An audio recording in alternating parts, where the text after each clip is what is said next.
Hello student, आशा करते हैं आप सभी की प्रिपरेशन काफ़ी अच्छी चल रही है और हम भी ये चाहते हैं आपकी प्रिपरेशन के साथ साथ आपके गोल्स काफ़ी क्लियर रहें ताकि 2025 में आप अपने लिए सटीक कॉलेज का चुनाव करते हुए अच्छी स्पेशलाइजेशन लेते हुए अपने सफ़र को शुरू कर पाएं और बेहतरीन प्लेसमेंट तक पहुंच पाएं। आज की वीडियो में शिवानी लेके आई हैं एक ऐसी स्पेशलाइजेशन का टॉपिक जो बहुत सारे बच्चे सर्च करते हैं अपने लिए जब वो अपने MBA और PGDM का सफ़र शुरू करते हैं। आज की वीडियो में हम बात करने जा रहे हैं बिजनेस एनालिटिक्स स्पेशलाइजेशन को लेके और हम देने वाले हैं आपको बहुत सारी जानकारी आज की वीडियो में। बिना देरी के शुरू करते हैं आज की स्पेशलाइजेशन और देते हैं आपको डिटेल्ड इंफॉर्मेशन बिजनेस एनालिटिक्स के ऊपर।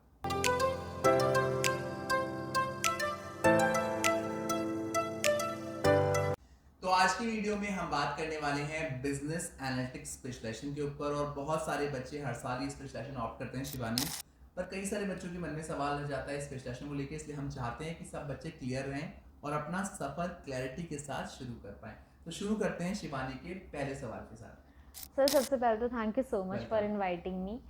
तो सर सबसे पहले मेरे क्वेश्चन तो यही रहेगा कि बिजनेस एनालिटिक्स होता क्या है, क्योंकि सब ऑप्ट तो कर लेते हैं फिर बाद में ना पछताएं, या फिर अभी ढंग से देख ले सब कुछ चीज़। तो आप मुझे अच्छे से बता दो कि क्या होता है। तो शिवानी, सबसे इंपॉर्टेंट क्वेश्चन तो यही है कि होता क्या है, और बहुत सारे बच्चे इस पे कंफ्यूज भी हो जाते हैं। सिंपल शब्दों में समझाऊं तो यहाँ पे बिजनेस के लिए एनालिसिस किया जाता है, शोध किया जाता है ताकि बिजनेस में आने वाली प्रॉब्लम्स का सॉल्यूशन निकाला जा सके।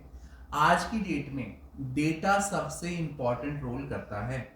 आपने देखा होगा जब जियो लॉन्च हुआ था इंडिया में, तो घर घर तक इंटरनेट पहुंच गया था, 65 करोड़ भारतीयों तक इंटरनेट पहुंच गया था और बहुत कम पैसे में लॉन्च हुआ था। तो क्वेश्चन मन में क्या आया था, यार हुआ क्या है जियो को, कितने कम पैसे में लॉन्च किया है। उनके पास पूरा डेटा था जिसकी मदद से वो अपनी कंपनी की पूरी स्ट्रेटजी प्लान कर सकते थे। तो डेटा आज की डेट में सबसे बड़ी शक्ति है, सबसे बड़ी पावर है। जिस कंपनी के पास डेटा होगा वो अपनी पूरी स्ट्रेटजीज डेटा के ऊपर प्लान कर सकती है, चाहे वो मार्केटिंग स्ट्रेटजीज हैं, चाहे वो उनकी सप्लाई चेन स्ट्रेटजीज हैं, जो भी स्ट्रेटजीज हैं आप डेटा की मदद से प्लान कर सकते हो। आपने कभी नोटिस किया होगा कि कोई भी कंपनी जब आपको कोई प्रोडक्ट डिलीवर करती है तो आपसे फीडबैक जरूर बढ़ाती है, तो वो भी डेटा इकट्ठा करते हैं, है ना। आप किसी वेबसाइट पे जाते हो शॉपिंग करने, तो डिफरेंट वेबसाइट आपका डेटा इंटरप्रेट कर रही होती हैं कि यार ये पर्टिकुलर इंसान कितनी देर मेरी वेबसाइट पे रहा, आप मिंत्रा कितनी देर रहे, आपने मिंत्रा में कौन कौन से प्रोडक्ट स्क्रॉल किए, साथ ही साथ फ्लिपकार्ट भी देखता है कि टाइम पे। तो बड़ी बड़ी कंपनीज आपके माइंड के साथ प्ले करती हैं in the light of data. ये तो कंज्यूमर डेटा की मैंने बात की। इसके अलावा डेटा हर फील्ड के लिए इंपॉर्टेंट है, चाहे वो मार्केटिंग है, चाहे वो फाइनेंस है, चाहे वो HR है। तो इसलिए आपको marketing analytics, financial analytics, HR analytics, कई सारे सब डाइवर्जन भी दिखाई देंगे एनालिटिक्स के डिपार्टमेंट में, जो हर डिपार्टमेंट को मदद करते हैं। अगर मैं सिंपल शब्दों में आपको समझाना चाहूं, बिजनेस एनालिटिक्स का मतलब रहेगा बिजनेस में आने वाली प्रॉब्लम्स का सॉल्यूशन निकालना in the light of data. Data को पढ़ के, डेटा को समझ के अगर वो बिजनेस में आने वाली प्रॉब्लम का आप सॉल्यूशन निकालने में सफल रहते हैं तो आप एक अच्छे बिजनेस एनालिस्ट बन सकते हैं। आपने स्पेशलाइजेशन के बारे में तो काफ़ी अच्छे से समझाया, पर सर आपके हिसाब से किस बैकग्राउंड के बच्चों को ये ऑप्ट करना चाहिए ताकि वो सक्सेसफुल रहे अपनी लाइफ में? शिवानी, बहुत सारे बच्चे इस पर्टिकुलर स्पेशलाइजेशन को लेकर रिसर्च करते हैं, बट मेरे हिसाब से जिन बच्चों को नंबर्स में मज़ा आता है, जिनको रिसर्च में इंटरेस्ट है, जो बच्चे बहुत ज़्यादा जॉली नेचर के नहीं हैं, जिनको मार्केटिंग के तो बंदे आपको अलग ही दिख जाएंगे, यहाँ पे आपको बच्चा थोड़ा सीरियस कैटेगरी वाला चलता है। जो पढ़ाई में सीरियस हैं, जो कुछ सीखना चाहते हैं नया, वो सभी बच्चे इर्रिस्पेक्टिव ऑफ देयर स्पेशलाइजेशन ये पर्टिकुलर डोमेन ऑप्ट कर सकते हैं। ऐसा ज़रूरी नहीं है कि आप बिजनेस एनालिटिक्स के लिए आपका टेक्निकल दिमाग ही होना चाहिए, क्योंकि यहाँ पे मैं आगे बताऊंगा क्यों ऐसा है। यहाँ पे चाहे आप कॉमर्स फील्ड से हैं, चाहे आप आर्ट्स फील्ड से हैं, हाँ ये अच्छा माना जाता है कि अगर आपके पास थोड़ी बहुत टेक्निकल नॉलेज पहले से है, बट ऐसा कुछ मैंडेटरी नहीं है इस फील्ड में घुसने के लिए। डिपेंड यही करेगा कि आप कितने इंटरेस्टेड हो, आपका इंटरेस्ट सबसे इंपॉर्टेंट रोल प्ले करेगा इस पर्टिकुलर डोमेन में, क्योंकि अगर आपका इंटरेस्ट होगा तो आप उसमें अपना 100% दे पाओगे, और जब आप 100% दोगे तो आपका पर्टिकुलर स्पेशलाइजेशन में अच्छा करना तो लाजमी है ना, वो तो आपका होना ही है। तो इस पर्टिकुलर स्पेशलाइजेशन में बट यही ध्यान रखना है आपको कि पढ़ना बहुत पड़ेगा, बहुत ज़्यादा इंटेंसिव स्पेशलाइजेशन है जो डिमांड करती है बहुत ज़्यादा मेहनत।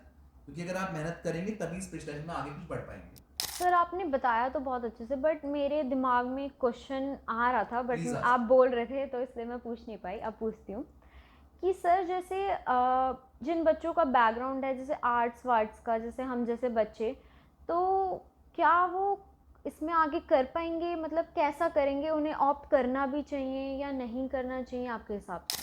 ये शिवानी बड़ा डिबेटेबल टॉपिक है, बट मेरा मानना ये है कि अगर मैं आपको एग्जांपल देता हूँ, एग्जांपल से आप जल्दी समझेंगे। अब मैं आपसे कहूँ शिवानी कि कल आपको एक फोन बना के लेके आना है, तो क्या बना के लेके आ जाओगी कल तक एक फोन? पॉसिबल ही नहीं है। नहीं। बट मैं आपको कहूँ कि फोन इस्तेमाल करना सीखना है आपको कल तक, तो आप सीख पाएंगी? जी हाँ, शायद। तो बिजनेस एनालिटिक्स में भी जो सॉफ्टवेयर्स हैं जिसकी बेसिस पे आप सीखते हैं कि कैसा डेटा पढ़ना होता है, कैसे डेटा इंटरप्रेट करना होता है, उस सभी सॉफ्टवेयर्स पे काम करना आपको कॉलेज सिखाएंगे। ये 2 सालों में इसी चीज की पढ़ाई है, आपको सॉफ्टवेयर बनाने नहीं है, सॉफ्टवेयर ऑलरेडी बन चुके हैं। डेटा करोड़ों लोगों का होता है ना, इसमें पढ़ने के लिए बहुत ज़्यादा मेहनत लगती है। इसके लिए बड़े बड़े सॉफ्टवेयर ऑलरेडी मार्केट में मौजूद हैं जो बना दिए गए हैं। आपको सिर्फ अपना इंटरेस्ट इतना हाई लेवल रखना है कि ताकि आप इस सॉफ्टवेयर को सीखने में सफल रहें, और उसके लिए आपके पास 2 साल है ही हैं। तो ये 2 साल जो आपके रहेंगे वो सबसे इंपॉर्टेंट रहेंगे शिवानी। तो यहाँ पे अगर आपका इंटरेस्ट है और आप उतना टाइम दे सकते हो और आप कुछ नया सीखना चाहते हो, तो ये फील्ड आपके लिए बना हुआ है। सर मैं काफ़ी चीज़ें समझ गई कि ये स्पेशलाइजेशन होती क्या है, और मतलब आपने काफ़ी अच्छे से बताया, तो मुझे ऐसा लगा कि हाँ हम भी कर सकते हैं, ऐसी कोई बड़ी बात नहीं है, हमें कोई सिखाएगा तो हम कर सकेंगे। राइट। तो सर पर आजकल सब इसी स्पेशलाइजेशन का नाम लेते हैं, तो सर ये इतना इम्पोर्टेंट क्यों हो गया है? शिवानी, ये बहुत ही इंपॉर्टेंट क्वेश्चन है, और हम आज के मॉडर्न इरा में इतने सारे जो आप ये सोशल मीडिया यूज कर रहे हो ना, आपका फेसबुक हो गया, इंस्टाग्राम हो गया, ट्विटर हो गया, ये सब लोग क्या कर रहे हैं? इन डेटा के साथ खेल रहे हैं। इनके पास सभी लोगों का डेटा, आपको फेसबुक ने कभी आपसे पैसे लिए यूज करने के? बट फेसबुक इतनी बड़ी कंपनी कैसे बना? उनका डेटा, उनकी पावर। इंस्टाग्राम कैसे बड़ी कंपनी बना? डेटा। ये डेटा बहुत इंपॉर्टेंट है और उसकी पावर दुनिया जानती है। इसलिए आपने देखा होगा यूएस में अभी टिकटॉक को बैन कर दिया गया था, टिकटॉक बैन के लिए बात चल रही है। इंडिया में ऑलरेडी बैन है, राइट। हर कंट्री का डेटा सबसे इंपॉर्टेंट होता है। जिस कंपनी के पास डेटा आ जाता है वो पावरफुल कंपनी बन जाती है। वो अपने डिसीजन मेकिंग में बिल्कुल इजीली डिसीजन ले सकती है, वो गलत डिसीजन लेगी नहीं।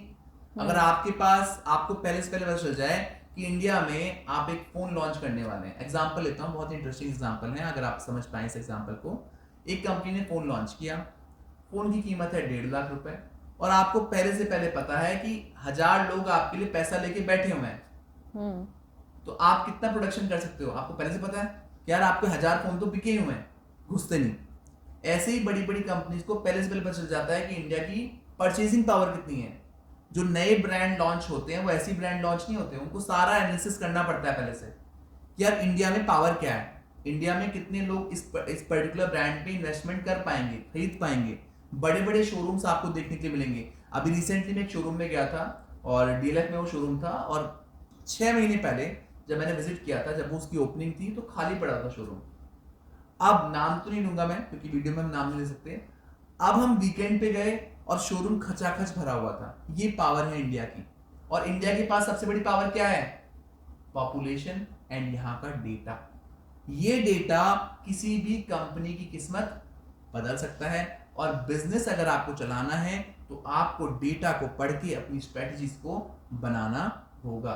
इसीलिए ये स्पेशलाइजेशन बहुत ही ज्यादा इंपॉर्टेंट स्पेशलाइजेशन से एक बन चुकी है, जो कि काफी सारे बच्चों को सुनने के लिए मिलेगी 2025 में। तो सर जैसे कि आपने मुझे अच्छे से समझा दिया कि स्पेशलाइजेशन होती क्या है और किसके लिए ठीक है और इसकी इम्पोर्टेंस क्या है सबसे मेन। और तो सर मैं अपना नेक्स्ट क्वेश्चन ये रखना चाहूँगी कि क्या कौन कौन से ऐसे कॉलेजेस हैं जो ये स्पेशलाइजेशन ऑफर करते हैं और हमें टारगेट करने चाहिए या देखने चाहिए? तो शिवानी, इसका जवाब मैं ऐसे दूंगा कि देखो, कॉलेजेस तो ऑलमोस्ट बहुत सारे हैं कंट्री में, आपको मिल जाएंगे, सबकी वेबसाइट पे दिया हुआ है। बिजनेस एनालिटिक्स ऑलमोस्ट सभी के पास हो गया है इंडिया में। बट मैं जवाब ये देना चाहूँगा कि जो भी आप कॉलेज आप ऑप्ट करें, वहाँ पे ये ज़रूर देखें कि लैब है कि नहीं है, प्रॉपर वो सॉफ्टवेयर सिखा रहे हैं कि नहीं सिखा रहे। बिकॉज आपको ना यहाँ पे सॉफ्टवेयर इस्तेमाल करने सीखने पड़ेंगे। बिकॉज कल को आप अगर डेटा इंटरप्रेट करोगे तो उसके लिए डिफरेंट सॉफ्टवेयर यूज़ करते हैं लोग, है ना। तो यहाँ पे आपको कैंपस में जाके विजिट करना बहुत इंपॉर्टेंट है। साथ ही साथ आपको ऐसी जगह से करना जरूरी है जहाँ पे आपको डेटा सेंट्रिक इंटर्नशिप भी मिल पाए, क्योंकि कल को आप अगर बिजनेस एनालिटिक्स डिपार्टमेंट करना चाहते हो तो आपकी इंटर्नशिप बहुत इंपॉर्टेंट रोल प्ले करेंगी। तो ऐसा शहर चुनिए जहाँ पे आपको ऐसी बड़ी कंपनीज मिल पाए, जहाँ पे इजीली आप इंटर्नशिप भी आपको मिल पाए। साथ ही साथ आप कई सारे सर्टिफिकेशन भी आपको इस प्रोग्राम में करने पड़ेंगे, ताकि आप अपने आप को इस पर्टिकुलर प्रोफाइल के लिए सूटेबल बना पाए। क्योंकि जैसे कि आपने भी कहा कि मेरा बैकग्राउंड नहीं रहा है, तो हम समझते हैं कि आपका बैकग्राउंड नहीं, बट आपके 2 साल इंपॉर्टेंट है। इस 2 सालों में आपको बहुत मेहनत करनी पड़ेगी अगर आप इस पर्टिकुलर डोमेन में अपने आप को देखना चाहते हैं आने वाले सालों में। तो मेरा यही गुरु मंत्र रहेगा कि अगर आप ये कैंपस देख रहे हैं, कैंपस कोई अच्छा बुरा नहीं बोलूंगा, इसमें डिपेंड आपके बजट के ऊपर भी करेगा, क्योंकि कई कैंपस की फीस बहुत ज़्यादा है, किसी की कम भी है ना। तो जैसा भी आपका बजट रहे, आप कैंपस विजिट करें। कैंपस में लैब फैसिलिटी, क्या सॉफ्टवेयर आपको सिखा रहे हैं, साथ ही साथ कैसी इंटर्नशिप आपको मिलेगी, आप प्रीवियस बैच से बात कर सकते हैं जो पास आउट बैच है वहाँ के, एंड अकॉर्डिंगली आप माइंड मेकअप कर सकते हैं। बाकी आप हमसे टेलीफोनिकली भी बात कर सकते हैं ताकि हम आपको 1-to-1 काउंसलिंग दे पाएं इस पर्टिकुलर प्रोग्राम पे। तो सर लास्ट में हमेशा मैं यही पूछती हूँ कि आपकी टिप्स क्या रहने वाली हैं। तो सर इस स्पेशलाइजेशन को जो बच्चे देख रहे हैं, जो करना चाहते हैं, तो उनके लिए आप क्या टिप देना चाहोगे? तो शिवानी, जो भी हमारे दर्शक ये स्पेशलाइजेशन करवाना चाहते हैं या करना चाहते हैं, उनको मैं यही कहना चाहूँगा, सबसे पहले अपना इंटरेस्ट जरूर मन में झांक के देख लें, क्योंकि सबसे इंपॉर्टेंट है आपका इंटरेस्ट होना। किसी की बातों में आप ना जाएं। स्कोप बहुत अच्छा है स्पेशलाइजेशन का, सब कुछ बहुत बढ़िया है, बट सब बेकार हो जाएगा अगर आप इंटरेस्टेड ही नहीं होंगे, अगर आपको समझ में ही नहीं आएगा। तो यहाँ पे आपको 2 साल बहुत सीरियसली पढ़ने हैं, आपको बहुत मेहनत करनी पड़ेगी। अगर आपका टेक्निकल बैकग्राउंड नहीं है तो इस बात को ज़रूर जान लें अच्छे से, और तभी घुसें जब आप उतना मेहनत कर पाएँ। अगर आप उतना टाइम, उतनी मेहनत नहीं कर पाएंगे तो ये स्पेशलाइजेशन में आपको कोई बेनिफिट नहीं मिलने वाला। भले ही इसमें लाखों करोड़ों की प्लेसमेंट है, बट वो प्लेसमेंट आपको नहीं मिल पाएगा अगर आप उस लेवल की मेहनत नहीं कर पाएंगे। तो मैं इतना ही कहना चाहूँगा कि जो भी बच्चा मुझे देख रहा है, जो भी पेरेंट्स मुझे देख रहे हैं, ये स्पेशलाइजेशन में तभी इन्वेस्ट करें जब आप प्रॉपर रिसर्च करके अपना इंटरेस्ट डेवलप कर पाते हैं इस पर्टिकुलर स्पेशलाइजेशन में। तो आज की वीडियो में मैंने और शिवानी ने बात की बिजनेस एनालिटिक्स स्पेशलाइजेशन को लेके, और हमने चर्चा की कुछ महत्वपूर्ण क्वेश्चंस के ऊपर जो कि स्पेशलाइजेशन के लिए आपके लिए क्लियर होना काफ़ी ज़रूरी है। फिर भी अगर कोई ऐसा क्वेश्चन है जो क्लियर नहीं हो पाया अभी भी, तो आप हमें पूछ सकते हैं कमेंट सेक्शन में जाके, साथ ही साथ हमें फ़ोन भी कर सकते हैं। आशा करते हैं 2025 आपके लिए काफ़ी अच्छा रहने वाला है और आप एक बेहतरीन विकल्प तक पहुँचने वाले हैं इस साल में। Thank you so much for watching us. Best of luck.